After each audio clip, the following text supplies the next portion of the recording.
yego tugiye mu karuhuko gatoya tukibaza duti tuvuga duti ese urugendo rwa His Excellence mu Bufaransa wowe warufashe gute wemeranya n'ibyo abantu bavugaga bagira bati buriya ni kwagushaka uburyo ukurikije ibibazo u Rwanda rufitanye na Repubulika Demokarasi ya Kongo amakuru mu muhuza bavuga bati kuki tutagarura ububiligi ko bwari budufitiye ubu dufatiye runini ko bamwe batekereza abandi bati European Union yari bikenewe babitwara amasezerano mu Rwanda basinyiye na European Union kugura mu y'agaciro bakavuga bati ubwo byari bitangiye kuzamba Macron niwe piyo nziza ishobora gufasha u Rwanda kongera kwinjira muri deal y'abo bantu babiri nyamara u Rwanda rwo rukaba rwari dekaraye ko byose nta kintu bishobora gukora neza ibyo kandi zikagenda neza mu buryo udasimora yaramaze gutangaho igitekerezo ko abibona atanashinja itangazamakuru ubwoba no kutizera nk'aho muri kwandikira ndetse n'abo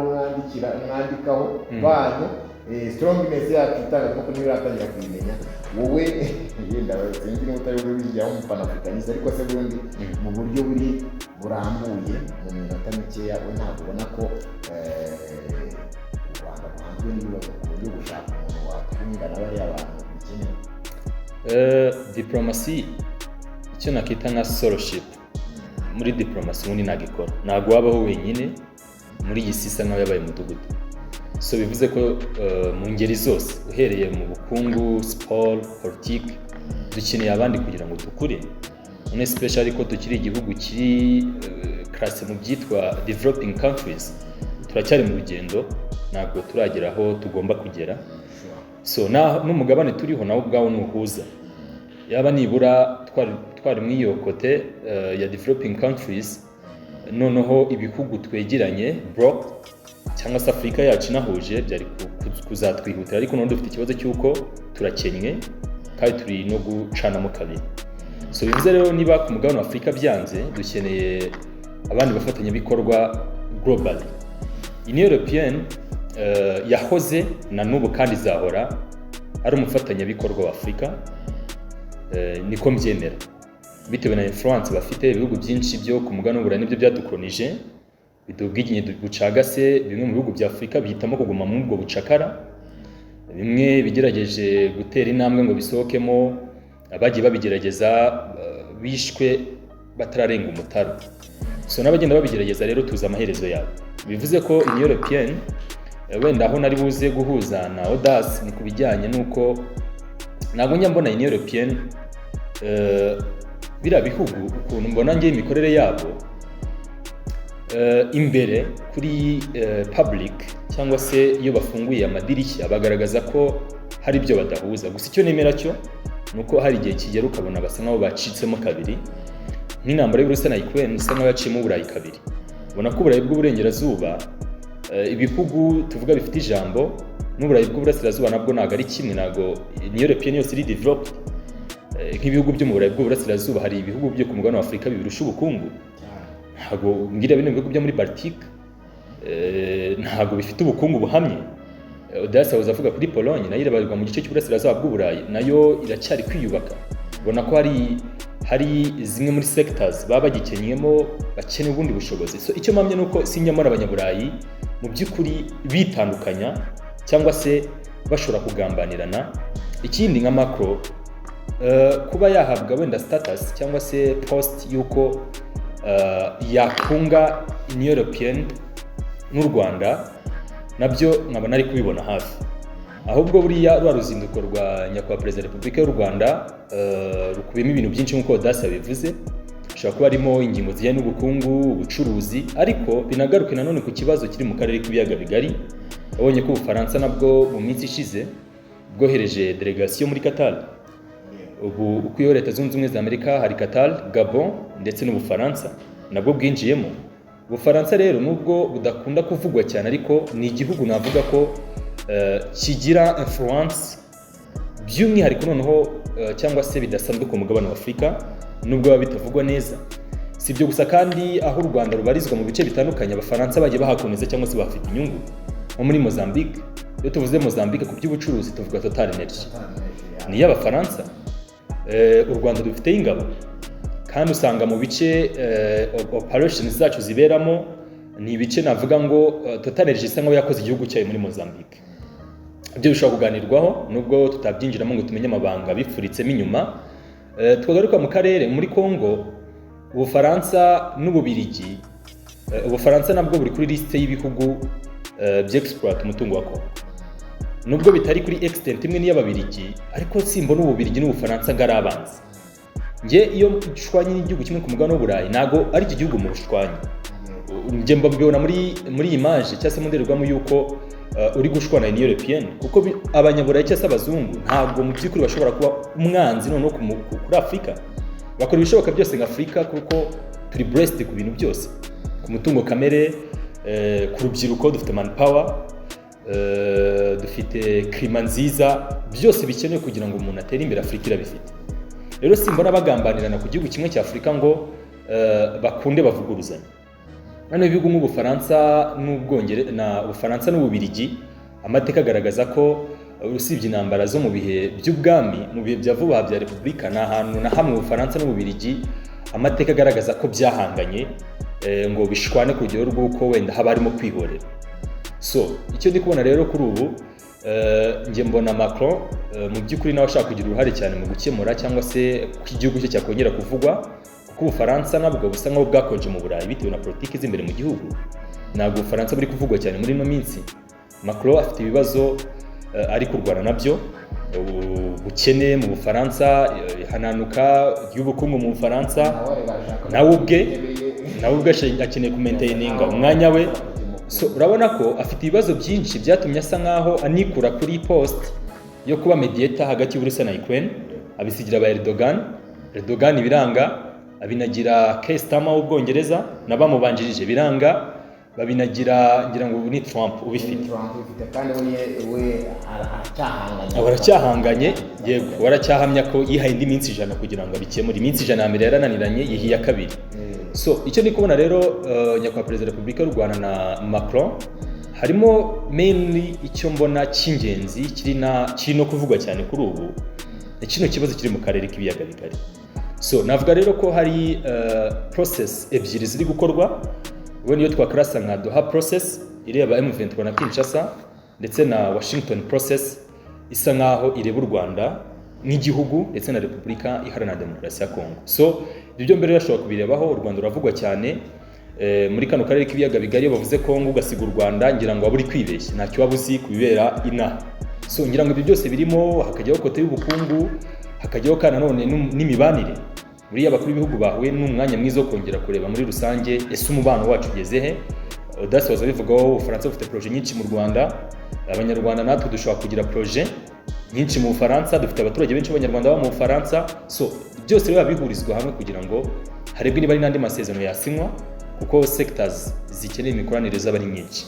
So nibaza ko byose bikubiyemo. Urakoze cyane. Kuri politike y'isi navuga ko habayeho nko kwerura uruhande rw'Ubushinwa. Ubu mu Burusiya tuvugana hagiye kuba ibirori, ndetse n'ibyo ndagira ngo mubaze ngo ko twabonye Xi Jinping w'Ubushinwa yitabira ibirori mu Burusiya.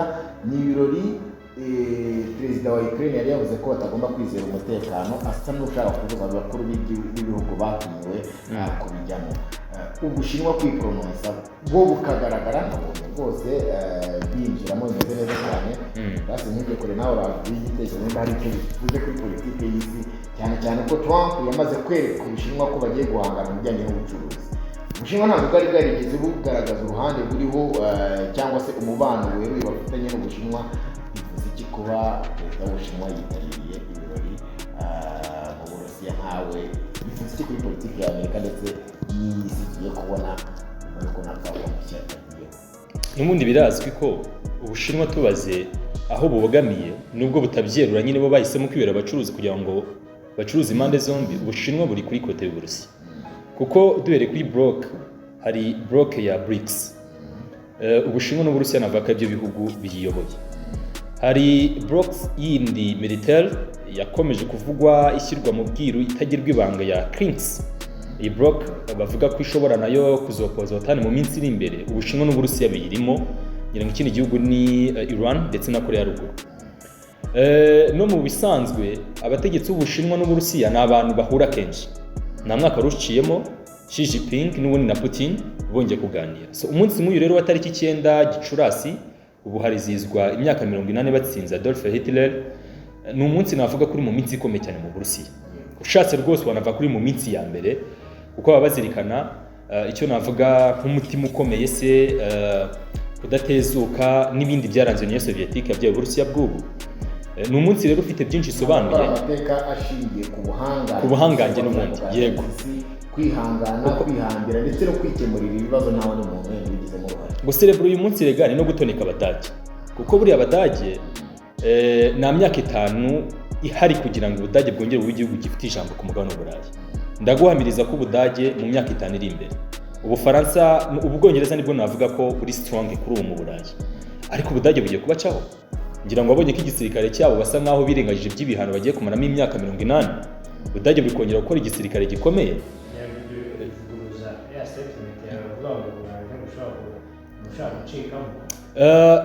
Aho ni mu buryo bw'inuzi, ni mu buryo bw'imikoranire mu bya gisirikare, kandi sinibaza ko kuba igihugu kimwe cyasumba ikindi bishobora kuvuguruza ko habaho imikoranire.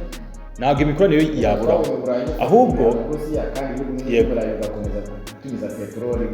icyitwa ni European, yego,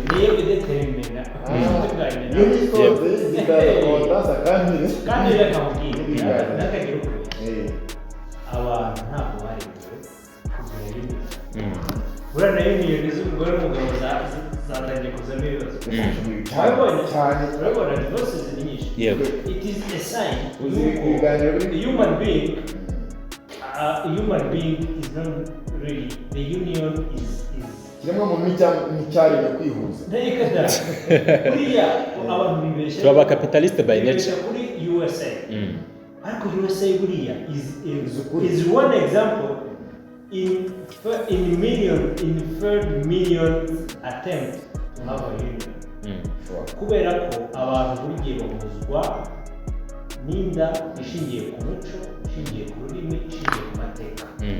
Iyo udahuje ibyo bintu uhuze n'umuntu, niyo mpamvu abantu baturanye byoroshye gukora union. Bronx, East Africa, SADC, buriya biroroshye.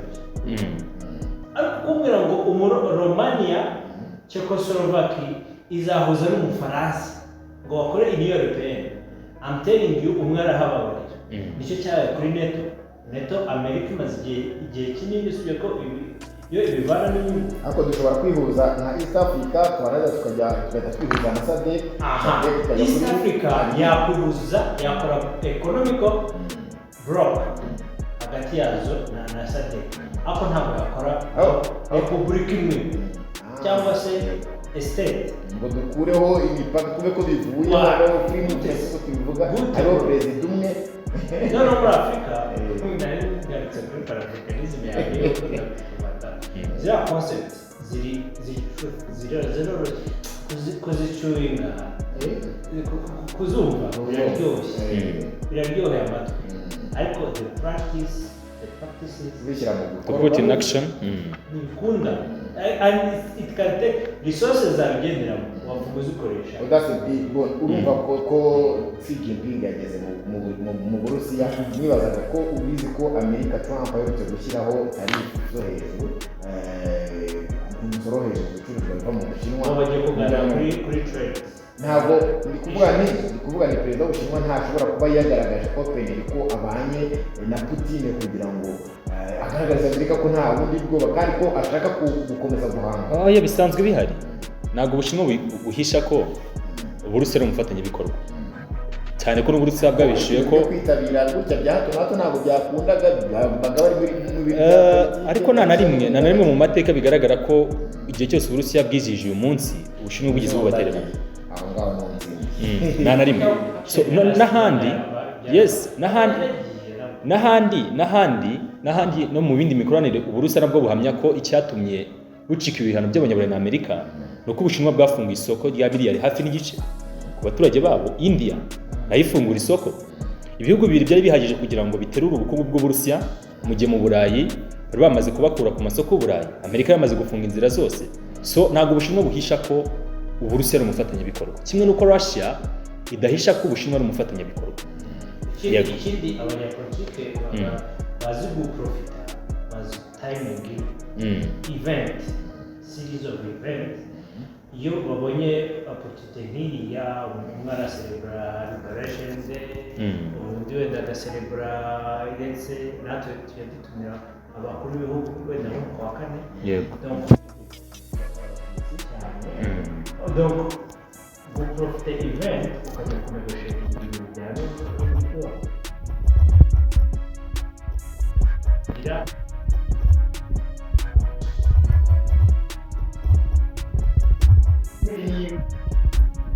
nyuma y'amazu haba haje ibindi bikomeye cyane.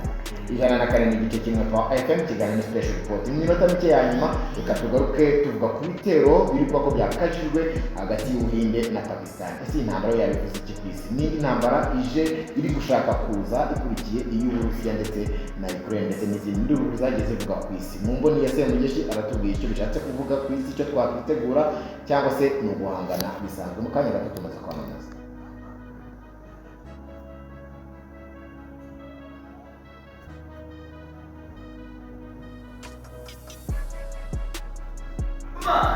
Indio ni isanzwe na Cheetah Energy Malt Drink.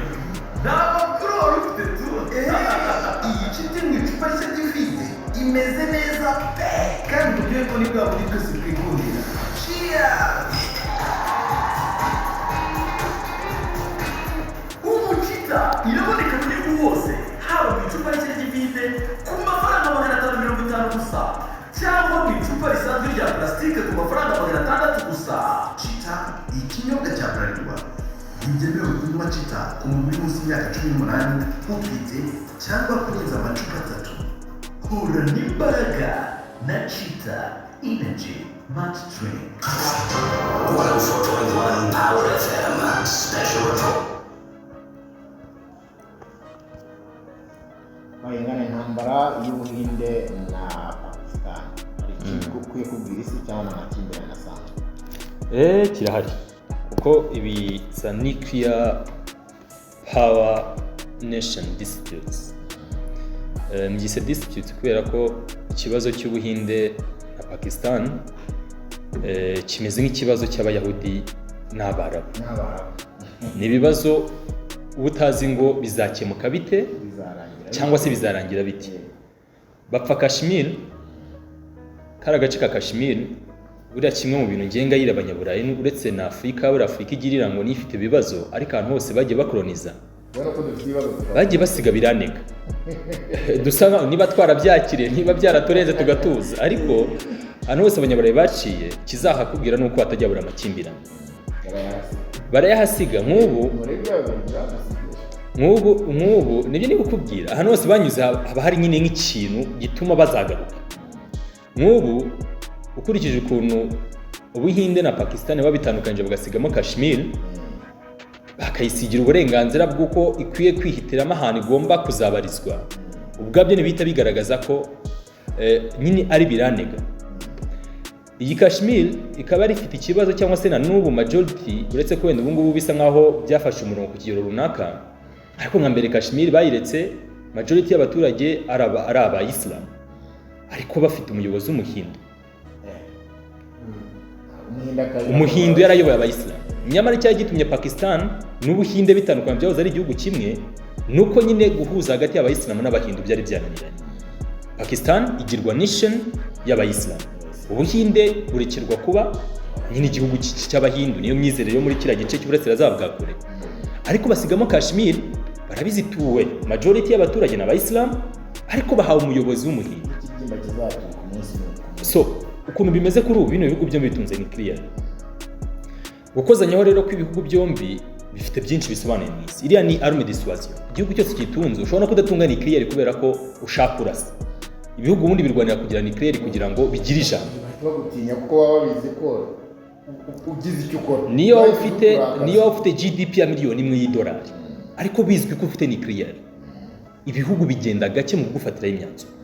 So Pakistan yagize imana cyangwa se yabimenye kare itahura ko kutunga nuclear ari byo bizayibeshaho, kuko iyo Pakistan yaba idafite nuclear tuba dufite ibindi, ntabwo Ubuhinde bwari kuba bwitwara uko bwitwara.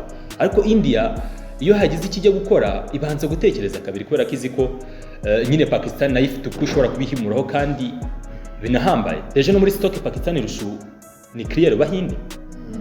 Abahinde bashaka kuba bafite ijambo global ariko Pakistan barusha ububiko bwa nuclear. So bituma rero bitwararika ibyemezo byose bafata. Ni intambara rero ugomba kuba ifite byinshi isobanuye kuko ibihugu byombi bihanganye bitunze kirimbuzi. So isaha ku yindi rero mu gihe habayeho irasana cyangwa se ibindi bikorwa byose byatuma habaho imirwano, nyine isi igomba kuba iri hafi kugira ngo icunge buri ntambwe yose iri kuhabera.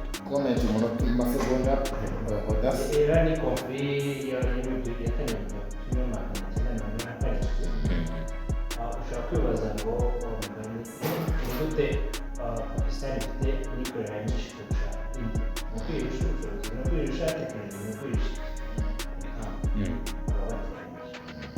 wateranyije niyo wongera agakanasha igihe bagomba kurwanira ku byo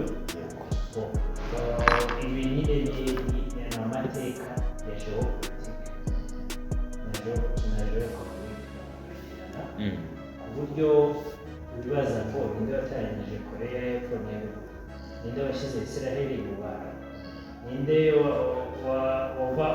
wasenyeye URSS ninde wateranyije Pakistan n'India Ni byinshi. Odas ndagushimiye banyarwanda. Reka mushimire cyane Joseph Joseph. Abakatolike tubashimire Papa umushya w'umunyamerika.